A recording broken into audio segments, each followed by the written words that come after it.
The Echo Chamber, brought to you by the Holmes Report and produced by the international broadcast specialist Marketeers.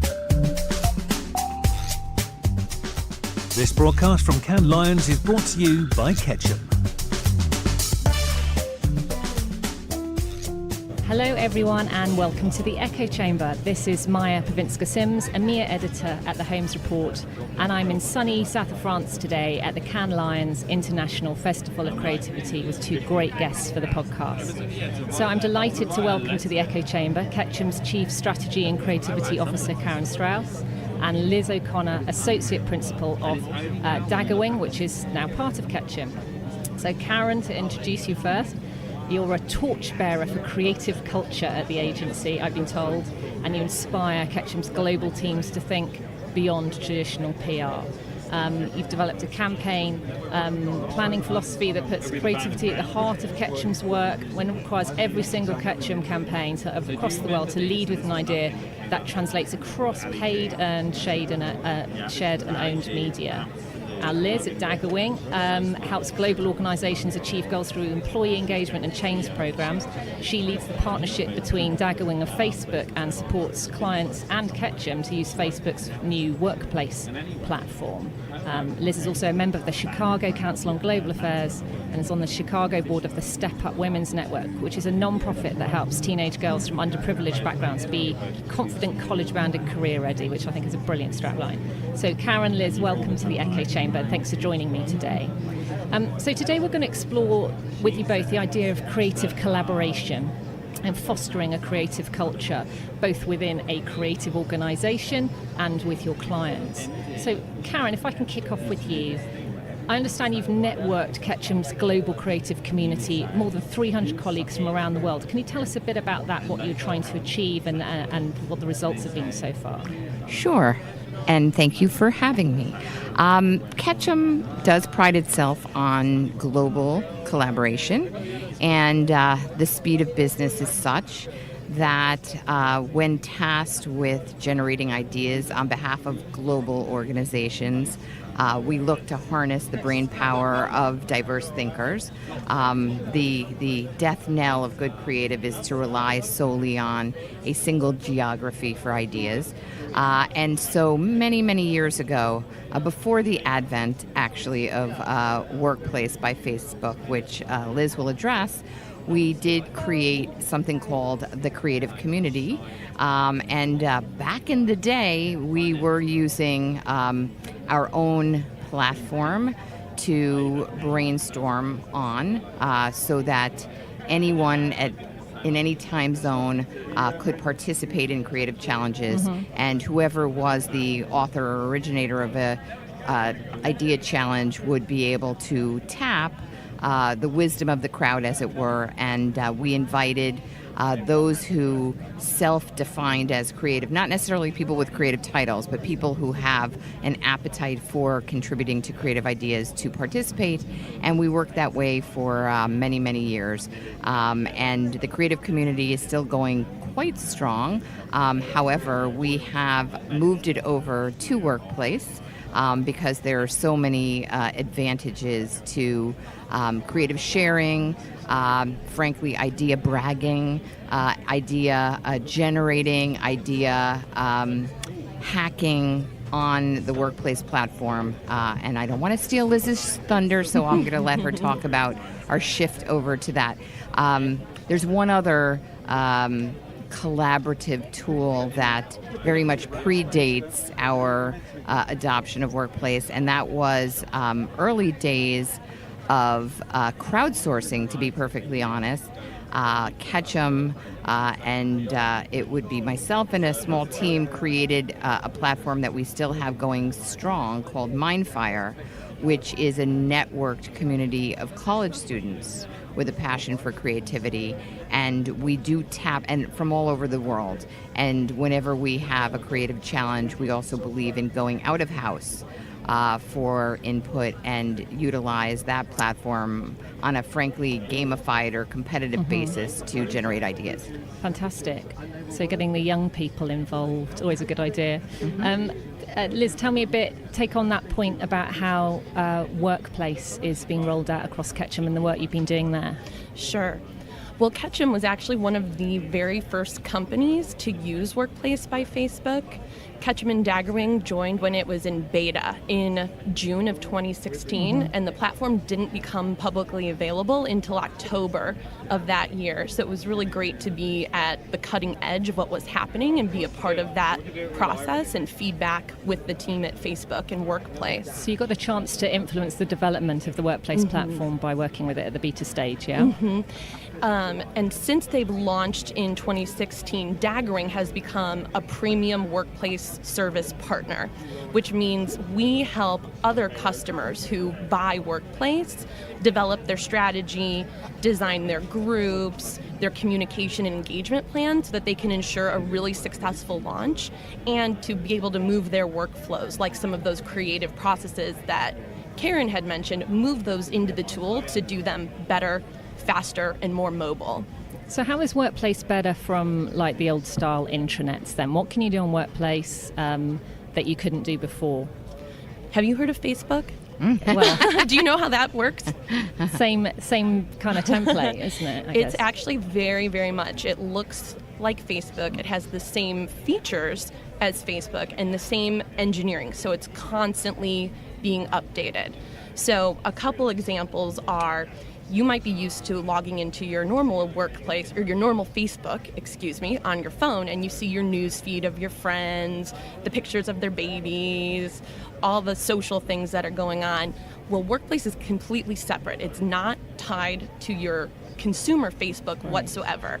The company owns all of the data, not Facebook. So it's private and secure, and it's really to get work done. So when I log into my Workplace, it's a separate app on my phone, but it looks just like Facebook when I'm in there. But it's filled with my colleagues and updates that are relevant to my role, because I'm part of groups that are relevant for my job. That might not be the same groups. Karen will be in some different groups. We're in some of the same groups, like our CAN group for our delegates who all came here. We used Workplace to plan and collaborate and brainstorm before we all came to CAN together. And Karen, can you give me a couple of specific examples where having the Workplace platform has really turbocharged creativity within Ketchum? Yeah, so among the communities is the creative community, which is, frankly, I hope I'm using the right term, but a tab on Workplace that allows any of us who are in the throes of a creative challenge to post our challenge and invite an iterative brainstorm. So the beauty is you don't have to consult emails, you don't have to lose lists of ideas, but instead it affords you the opportunity to build on your colleagues' ideas.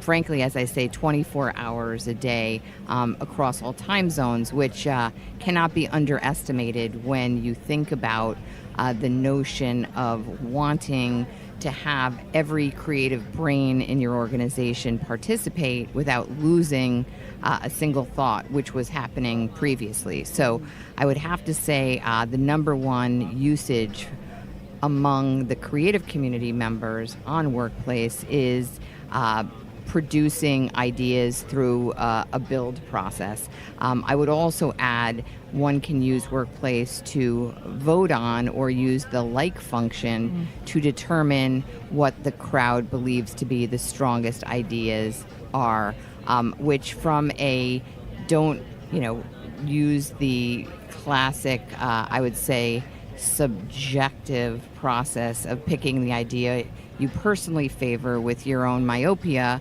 you're now using the somewhat more, I would say, worldly perspective of tapping, at this point, something like 350 brains representing a diverse mindset. It sounds like it irons out quite a lot of the problems of working across borders.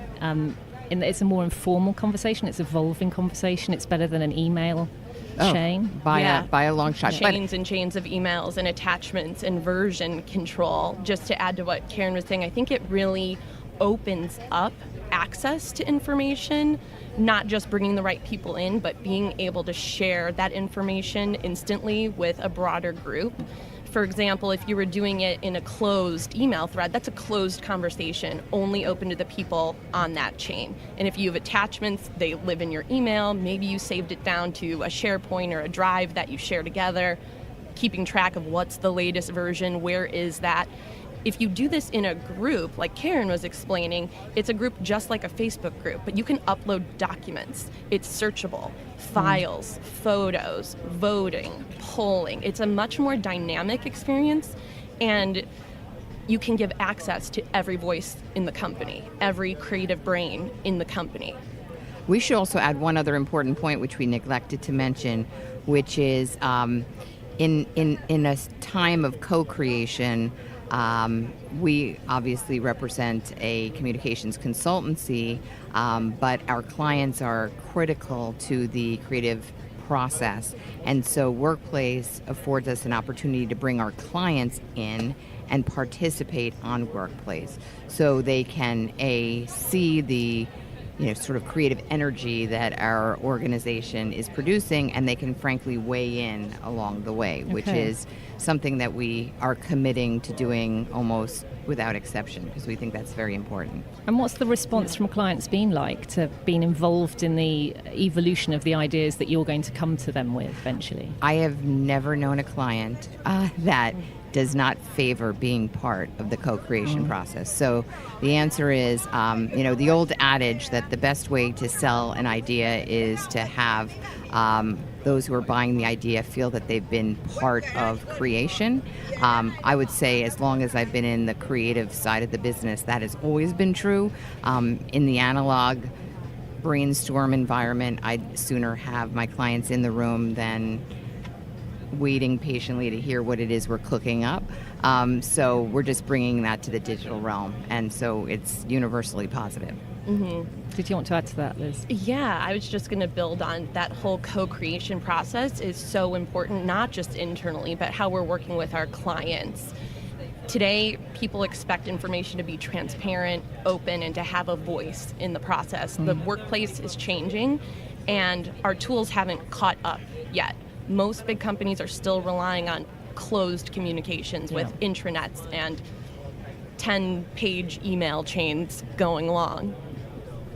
Okay, so just to take a bit of a broader view of building a global, collaborative, creative culture, so just to take workplaces that are our starting point, but going beyond that, what are the big challenges and barriers to building a creative culture across borders and collaborating together? I mean, workplaces obviously ironed out a few of those, but it's a bigger picture than just that one tool as a platform. Yeah, absolutely.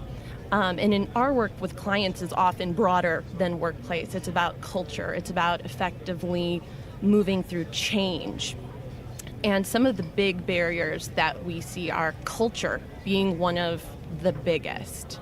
Whether you're doing an M&A transaction, whether you have a new leader, whether you need to evolve your brand, or smaller projects, you need to build in what we call the change muscle, if you will, and it's a mindset and the right behaviors and processes. It's not about one single tool. It's about having the shared expectations for how you work, how you respond to change. And Karen, what would you add to that? So I think it's relevant to note that a big barrier, obviously, to collaboration are silos. And I've never met an organization without silos. And we at Ketchum faced them for a period of time, and just recently we've reorganized and eliminated every geographic P&L. So the motivation to keep work close or to limit participation to a smaller group or a geography has now happily been lifted, and the reorganization has been by industry sector, which cuts across the globe and means that we will have new areas of expertise, let's just say across the globe, retail experts across the globe, finance experts across the globe, healthcare experts.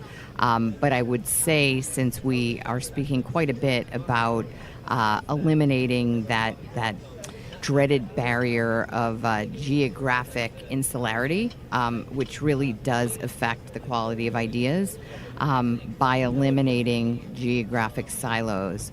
I'm hopeful, because this is very new for us, I'm hopeful that we're going to see more global thinking.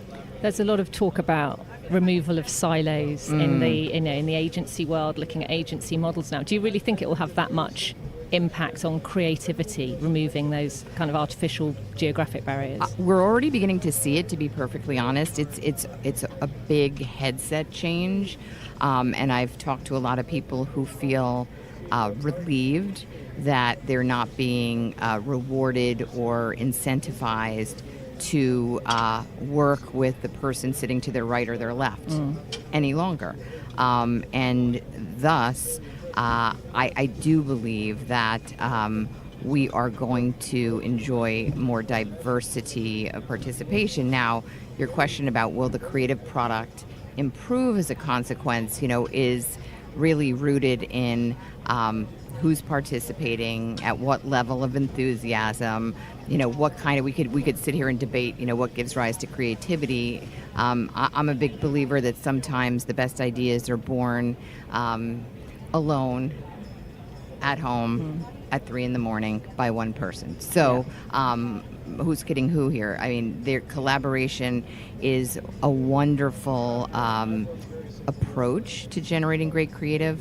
But I would never, nor would a lot of my fellow creative directors, ever dismiss the creative genius of a lone wolf, because there is a lot of truth to that as well. Yeah, it's a balance of both, isn't it? Enabling, but not expecting it to just come from pure collaboration. And one other point to that end is extroversion versus introversion. And one of the beauties of these collaborative platforms, and I've always seen this, we inaugurated a process called I am storming. So we do our creative brainstorms using the I am function. And we have seen such an explosion of great creative from people who you might describe as introverts, because the classic brainstorm environment is just a place for extroverts. And introverts will routinely tell you that they can't think that way. Yeah. So using platforms, the I am storming process workplace has invited introverts in. And there's a lot of research to say that they are often more creative. Well, yeah. I can completely identify with that. Liz, what would you add to that? I would just build on that. I think using digital tools is also a great talent attractor when you're looking for the diversity of thought. By 2020, 50% of the workforce will be millennials. They're used to doing everything on their phones, everything being digital at the touch of a button. They don't want to have to dig through an intranet to find the information they're looking for. Yeah. And I have a big news flash. My other side job at Ketchum is running our 50-plus practice, which would suggest to everybody listening I'm over the age of 50, and I do not particularly enjoy running through email threads any more than a millennial. So I am more than delighted to embrace and use digital tools. It makes thinking and working mobily far preferable. And it's important to note, since this session is about creativity, there is no telling when an idea or an idea build is going to arise. So if we were making one point above all else, if you want to harness creative thinking, you need to empower people to produce on the go. Yeah. So I have some good examples of that. Sometimes I'll be walking alone. I'll be thinking about something or on a run, but I have my phone with me because I'm listening to music. But sometimes that's my zone out time. That's when I get creative and insights come to me. Now at the touch of a button, it doesn't matter if I'm running on the lakeshore in Chicago. At the touch of a button, I can either chat anyone directly in my company without needing their phone number, or post my idea to the group, or even take a picture of something and upload that photo to help the rest of the team join in and build on that idea or take it to the next level. I think it's quite interesting how I saw something on LinkedIn this morning about somebody said there's no such thing as work-life balance anymore, and actually it's a redundant phrase because we're always on, and those ideas come when we're maybe outside working hours, whatever they are, because we all work for global organisations. Yeah. So actually, given that is happening, why not embrace that? Use more platforms that enable you to do that, and to kind of plug into that inspiration wherever and whenever it appears. You raise a really important point that companies need to think about as they're rolling out digital collaboration tools, is that blurring lines. Does that mean if my director posted on Workplace at midnight my time that I'm expected to respond to that? Let's hope not. Or especially large organizations in more regulated fields thinking through, or with field operations, thinking through hourly labor laws and HR and legal implications. So being really thoughtful in how you're designing your rollout, your policies, and your governance is critical, not just to set expectations to help people get the most creativity and collaboration and productivity, but to also do it in the right ways. Yeah, that's a really good point. It's kind of there's quite a serious level of stuff underpinning this enables creativity. It's got to be done right within the workplace. Now I've got this gorgeous little leaflet here that Liz gave me from Daggerwing, which is 5 creative collaboration hacks for Workplace by Facebook. So do you guys want to talk these through with me? They look fascinating. Yeah, absolutely. So number 1, we've got make virtual brainstorms more fun. We've mentioned brainstorms, how it brings introverts into the conversation using Workplace and other platforms. Tell me a bit about how that works. Yeah, so in work chat, that works just like Facebook chat, or in a group setting, you can start a live real-time brainstorm and use some of the functionality to enhance the way ideas are reacted to and shared. So for example, instead of just chiming in on the phone if I'm on a global web conference, for example, I can dreaded chiming in on a web conference. Yeah. No one enjoys that. Everyone's on mute anyway, aren't they? Please note, nobody enjoys that. Yeah. Or you think you're not on mute, but you've been on mute for 5 minutes and nobody heard your idea. So you can respond in GIFs and emojis. Okay. Yeah, and what is more fun than responding in GIFs or emojis? But even gamifying the experience. But that is at the crux of I've been doing this long enough to remember the days when we would decorate a room for a brainstorm and we would bring in tactile toys and even think through a theme, and it actually always did create a more spirited session.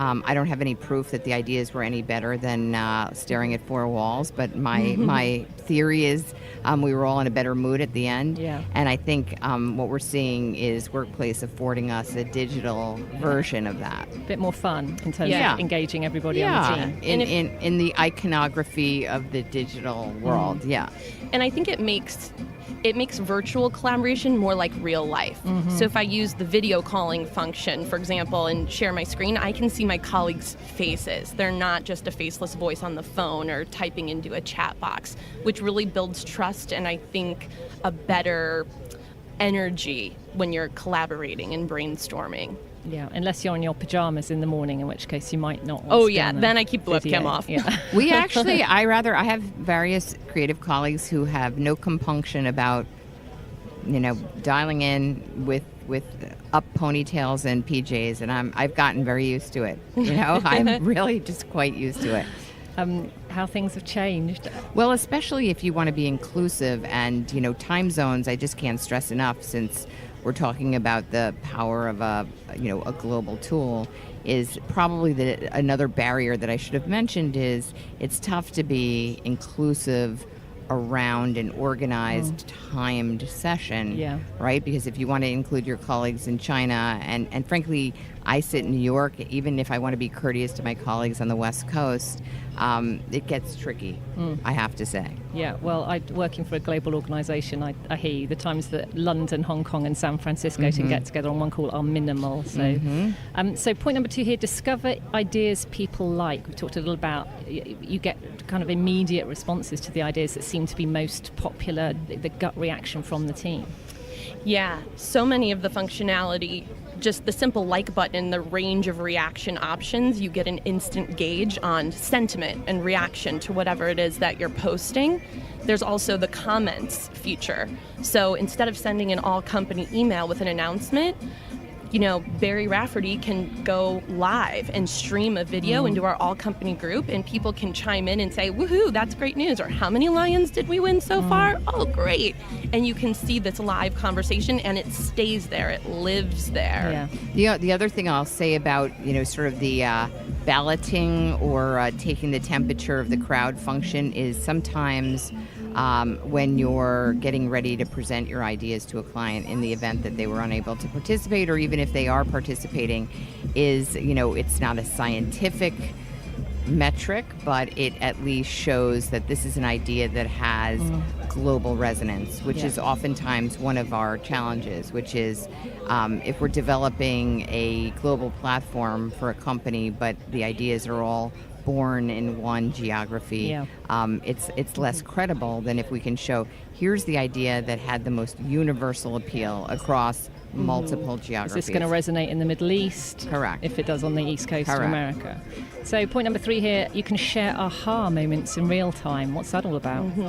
So I think to Karen's point earlier about you have to enable people to find their inspiration and share their inspiration while they're on the go. I was in a session earlier and someone cited the statistic that on average we touch our phones 2,600 times a day. Good Lord. And that's not even a heavy user. Yeah, I'm probably a lot more than that. So thinking about, especially being here in Cannes, I can take out my phone and do a live video and show my colleagues who are at home in Chicago, in New York, in Toronto, in Singapore, and take them through some of these brand experiences or some of the best creative outputs in the world. And I can share it with them in real time. And we've got get the right brain power on a problem. Karen, how does that work? If everyone's chiming in, how do you pull out the most valid points? Liz, do you want to come to that one? Yeah. Well, I think there's a couple different ways. First of all, there's an org chart function. So you can search your colleagues by industry expertise, client association, etc. Second, just like you can in Facebook, you can tag a colleague by name. So for example, when I post in Daggerwing group and I say, hey, does anyone have an example of a culture blueprint? I need some more inspiration. I can first of all see the names of everyone who has seen my post. So if I know one of my culture experts in London, I can see, oh, they didn't even see this post. I'm going to tag them. So it'll push a notification to their phone, and then they'll know, oh, I should go look at this. Liz needs my help, and they can chime in right there. Okay. And I would just say one other point, since we are talking quite a bit about workplace as if it's the only approach we take, which it isn't.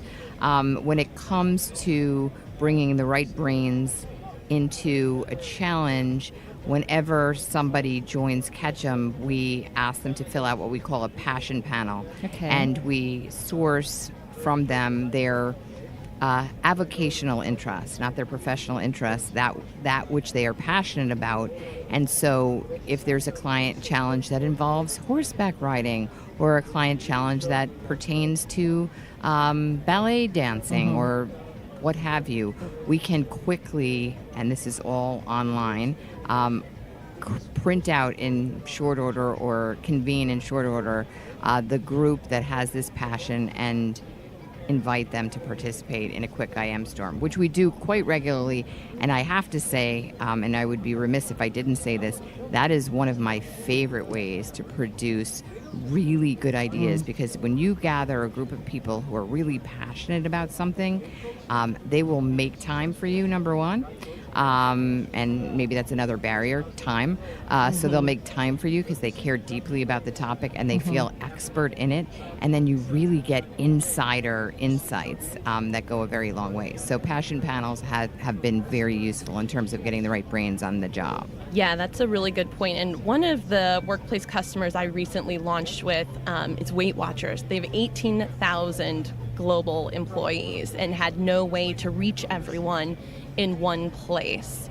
And what we've seen with the group creation since launch is that they created, I think it was in as little as 4 to 6 weeks after launch, employees had created over 750 different groups. Wow.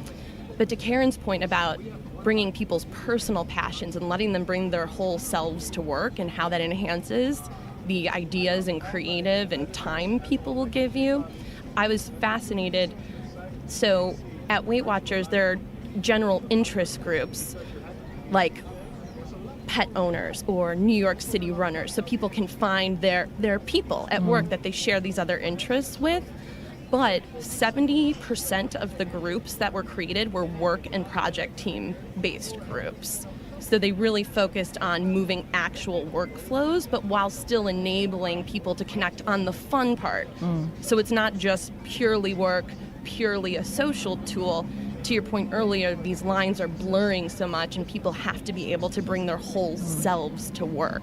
Which leads on to our final point, which is think beyond your own walls. So how important is that, Karen, in building, taking inspiration from everywhere, not just inside our little bubble that we have here? So I would say one way, obviously, is to invite non-communications professionals into the creative process, because those of us who have developed a little bit of a sort of patterned way of attacking problems, something we can't deny, benefit from what I'd call the sort of innocence and naivete of tapping young people who have not been through professional training. So that is really the rationale for why we created Mindfire. So crowdsource tapping brains far and wide.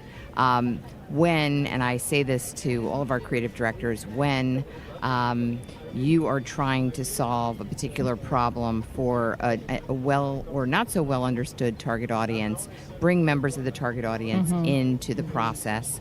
I'll never forget, this is just one of my favorite recollections of brainstorming ideas for Maidenform bras. Anyone ever hear of a Maidenform bra? I don't even know if they're still in business. The 1950s. They're rather large bras and not the prettiest, but just saying what I did, because no one I worked with wore Maidenform bras, was I asked a group of people to invite their mothers to come to a brainstorm. And in all my days, I have never had a better. Most of these women had no idea what we actually did for a living, but that was the beauty of the brainstorm. Their thinking was so genuine and ultimately so creative. It strikes me as another example of bringing the right thinkers in and not necessarily professionally trained thinkers in every time. Go global, avoid silos. It goes without saying. I mean, last year in Cannes, we did a session about the creative echo chamber. Don't make the mistake of tapping people who think just like you or who are likely to affirm your thinking. Creative directors love affirmation, and we inadvertently invite people who, are going to cheer us on around our ideas. Try to bring people in who are going to challenge your thinking, and be okay embracing those challenges. So absolutely, yeah. And I think public relations is still difficult to explain to everyone's mums, right? Don't we know?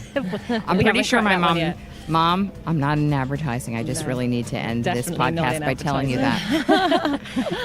I'll leave it with you there, ladies, because it's all slightly melting in the sun, and we could all do with a nice cold glass of water. I want to thank you both, Karen and Liz, for joining me today on the Croisette, and enjoy the rest of your stay. Thank you very much. Thank you for having us.